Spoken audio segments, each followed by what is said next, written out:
देश आज़ाद की चरवर में ब्रिटिशरों ने बुलाया कि आप सभी प्रांत में से आपके प्रतिनिधि चुन के राउंड टेबल कॉन्फ्रेंस में आओ।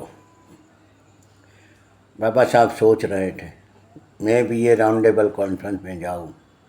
तभी सरदार पटेल और मोहनलाल करमचंद गांधी ने बताया कि बाबा साहब आपके लिए दरवाज़ा तो क्या खिड़की भी बंद है, आप कहाँ से वहाँ ब्रिटिश में राउंड टेबल कॉन्फ्रेंस में पहुँचोगे।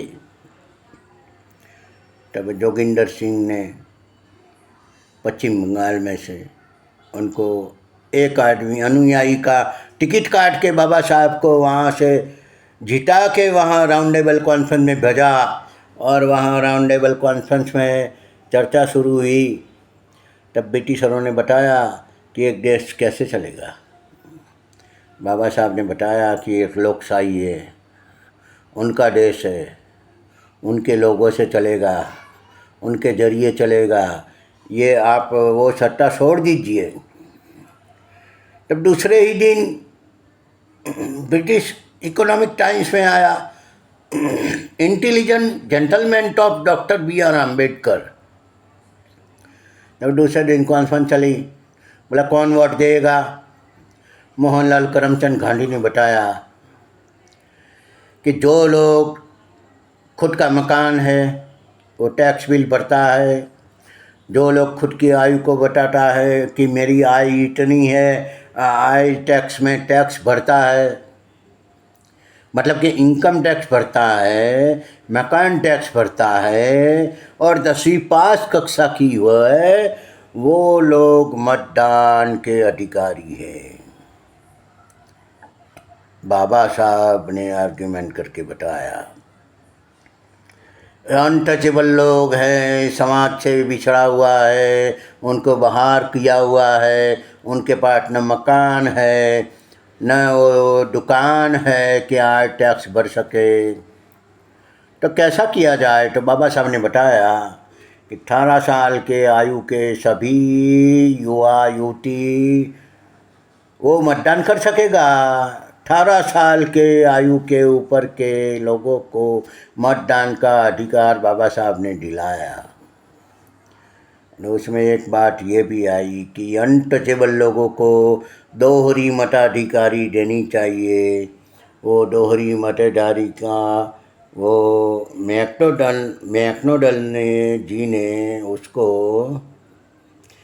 20 सितंबर 1932 को दोधारी मतदान देने का प्रावधान किया। वो मोहनलाल करमचंद गांधी को चुभने लगा, ऐसा चुभने लगा कि अगर जो ये दोधारी मतदान अधिकारी में होंगे तो ये सब जगह पे 2 होद्दे पे होंगे, एक मेरा होएगा बनिया और दूसरा ऐसी समाज से होएगा। तो उन्हीं ने जा कर के मरणांत उपवास कर दिया, न खाना न पीना न कुछ नहीं है, मरणांत उपवास। और जैसे ऐसी समाज की बत्ती जलाना, आग डंडा कराना, बलात्कार करना, वो सब दंगा अभी जो चल रहा है ना, वही वो पुराने ज़माने में भी वो चला दिया इन लोगों ने, कांग्रेस के लोगों ने, गांधी के लोगों ने चला दिया।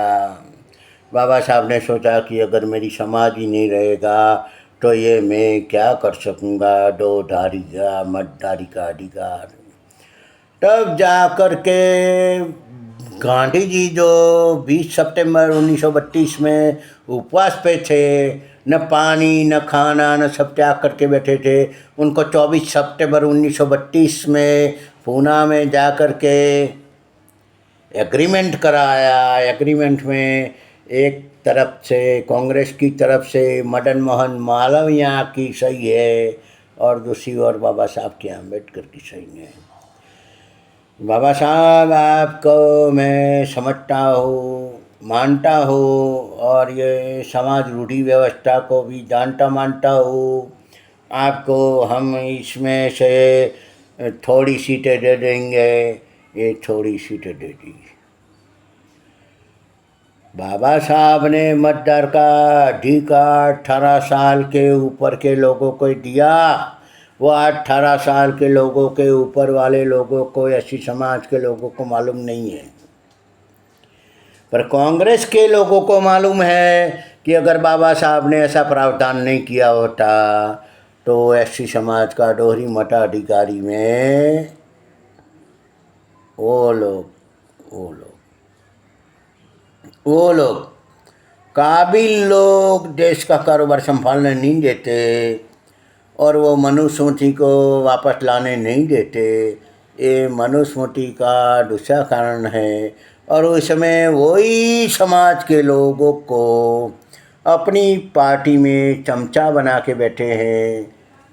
बाबा साहब का जो मिशन था वो मिशन था मताधिकार 18 साल के ऊपर के लोगों को। आप 18 साल के ऊपर के लोग हो, आप SC ST OBC के लोग हो, आप कहीं भी कोई भी पार्टी को वोट दीजिए, पर आप सिर्फ और वोट दीजिए।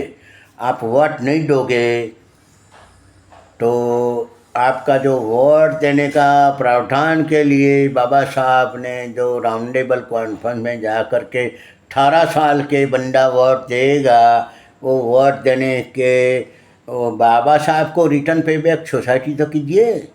आप वोट तो कीजिए, किसी भी पार्टी को दीजिए ना। मैं ऐसा कहाँ करता हूँ कि आप कोई ऐसी पार्टी को, मनुवादी पार्टी को दीजिए, RSS पार्टी को दीजिए, आप कोई भी पार्टी को वोट दीजिए।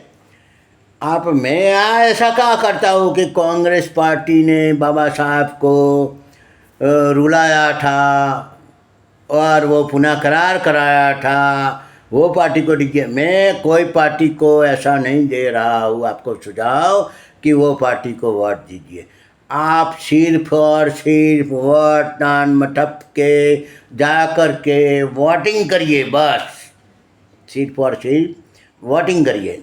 बाबा साहब ने जो लोकशाही में मतदान अधिकार दिलाया है 18 साल के ऊपर के लोग, चाहे कुछ भी कार्य होए, नौकरी धंधा रोजगार जो भी कुछ भी होए, वो बंद करके आप सिर्फ और वोटिंग करिए।